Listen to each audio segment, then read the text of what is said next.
हाँ, राजस्थान ज्योग्राफी हम स्टार्ट करेंगे, जिसमें हम बेसिक ज्योग्राफी, हाइड्रो ज्योग्राफी और रिसोर्स ज्योग्राफी और इकोनॉमिक ज्योग्राफी 4 पार्ट्स में हम इसे पढ़ेंगे। बेसिक ज्योग्राफी हम राजस्थान की उत्पत्ति देखेंगे। जैसे जो पृथ्वी है वो 2 भागों में थी पहले, पेंजिया और पैथालासा। ये नाम अल्फ्रेड वेगनर ने दिया था। पेंजिया जो है कॉन्टिनेंटल पार्ट है और पैथालासा जो है ओशियनिक पार्ट है। पेंजिया 29% में और पैथालासा 71% में।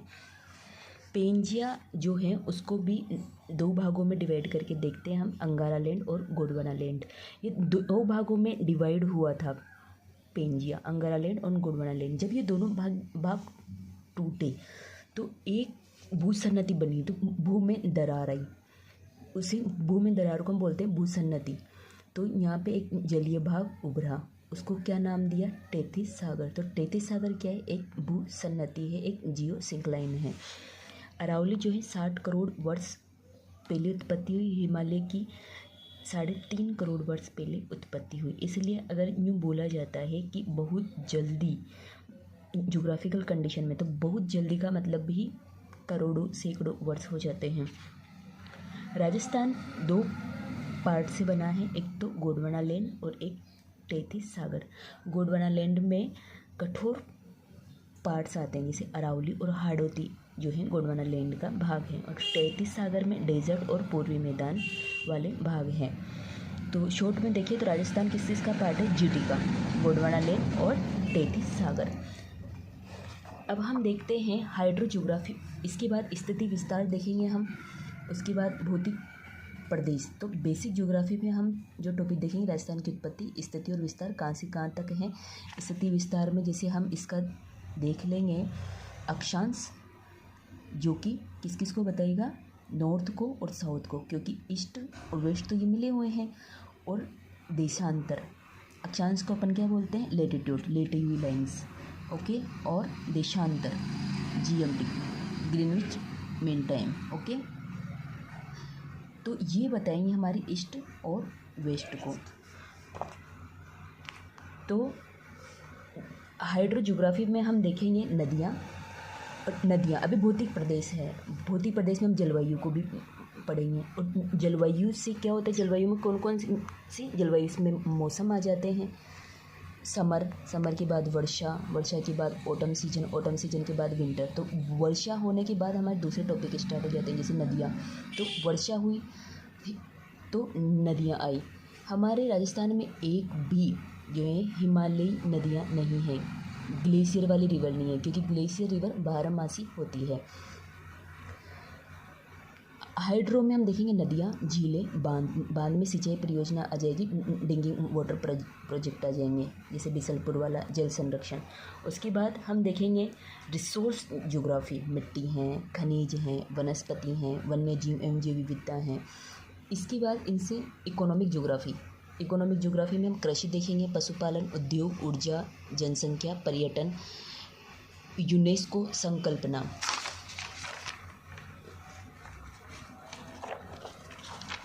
अब देखते हैं हम, जैसे वनस्पति, मिट्टी, सबसे ऊपर कौन सी चीज़ रहती है? मिट्टी। इसके बाद खनिज, तो वनस्पति इसमें आएगा, और वनस्पति व जैव विविधता। भारत में 18 जीव मंडल हैं, जिसमें यूनेस्को में कितने शामिल है? 12 हैं। भू पार्क मतलब भू विरासत स्थल, भू पार्क जियो पार्क इसे बोलेंगे, और भू विरासत स्थल जियो हेरिटेज स्थल। तो भू पार्क और भू विरासत स्थल, ये कॉन्सेप्ट यूनेस्को द्वारा स्टार्ट किया गया है। अब हम देखेंगे ओरिजिन ऑफ राजस्थान। जैसा कि देखा था कि पेंजिया 29% है और पैंथालासा जो है 71% है। पेंजिया में 7 कॉन्टिनेंट आते हैं, और पैंथालासा जो है इसमें कितने आएंगे? 5 ओशियन। पेंजिया आगे जाके 2 भागों में डिवाइड होता है, अंगारा लैंड और गोंडवाना लैंड। जब पेंजिया डिवाइड हुआ तो एक भू में दरार आई, तो उससे भूसन्नति बनी, और उसका नाम क्या रखा गया? टेथिस सागर। 2 भागों में डिवाइड किया, जिसमें उत्तर वाला पार्ट अंगारा लैंड कहलाया और दक्षिण वाला पार्ट जो है गोंडवाना लैंड कहलाया। पेंजिया अल्फ्रेड वेगनर के अनुसार सभी महाद्वीपों को संयुक्त रूप से ओल्ड कॉन्टिनेंट बोला गया। ओल्ड कॉन्टिनेंट को अपन सुपर कॉन्टिनेंट भी कह सकते हैं, सुपर कॉन्टिनेंट कहा गया। धीरे धीरे कार्बोनिफेरस काल में यह दो भागों में विभाजित हो गया, अंगारा लैंड और गोंडवाना लैंड। इन्होंने विभाजन का कारण सूर्य और चंद्रमा का आकर्षण बताया। तो वैज्ञानिकों ने सवाल किया कि सूर्य और चंद्रमा का आकर्षण तो अभी भी है, तभी इन्होंने बोला कि सूर्य चंद्रमा का आकर्षण उस समय ज़्यादा था। तो इस वाले जो तरीका जो बताया उसे अब इतना नहीं माना जाता है। वर्तमान में प्लेट टेक्टोनिक थ्योरी ज़्यादा जो है प्रभावशाली मानी जाती है। तो अंगारा लैंड से जो पार्ट बने, अंगारा लैंड से जो पार्ट है वो उत्तरी अमेरिका है और यूरोप है और उत्तरी एशिया है।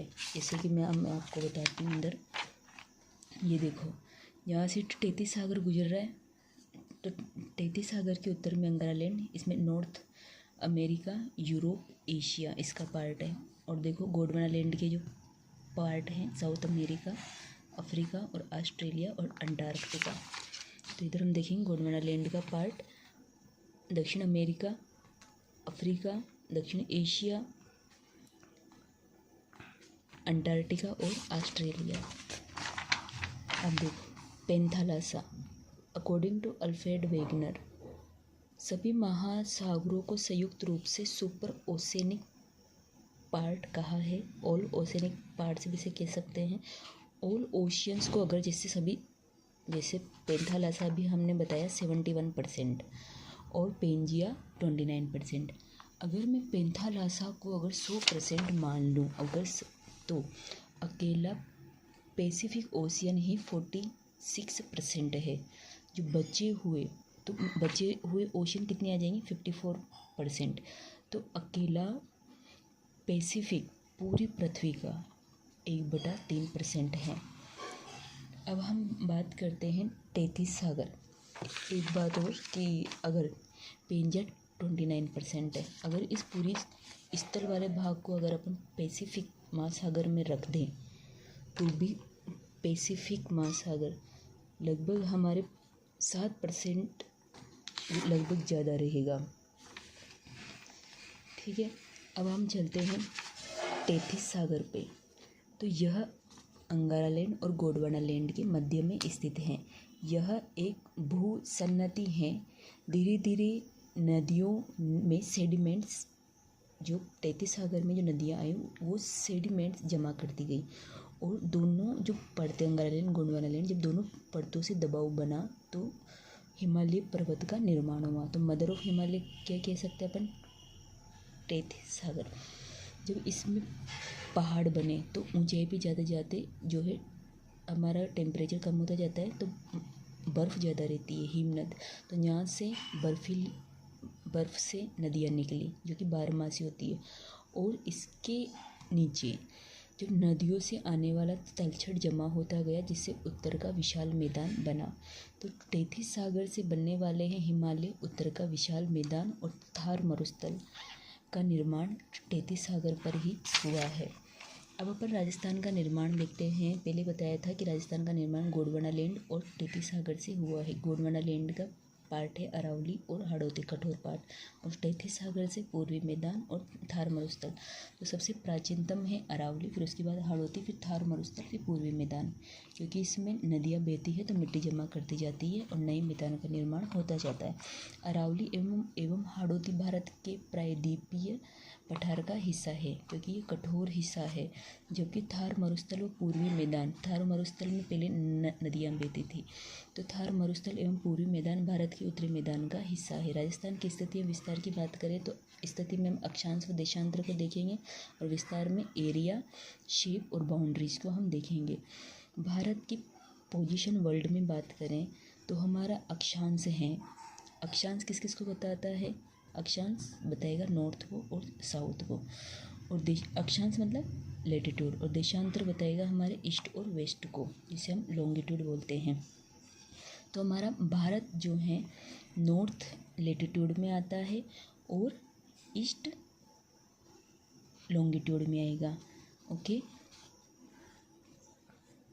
राजस्थान की पोजीशन भारत में बात करें अब उत्तर और पश्चिम में है, और राजस्थान की पोजीशन एशिया में बात करें दक्षिण एशिया, और अगर ऑप्शन में दक्षिण पश्चिमी एशिया है तो दक्षिण पश्चिमी एशिया में लगाएंगे।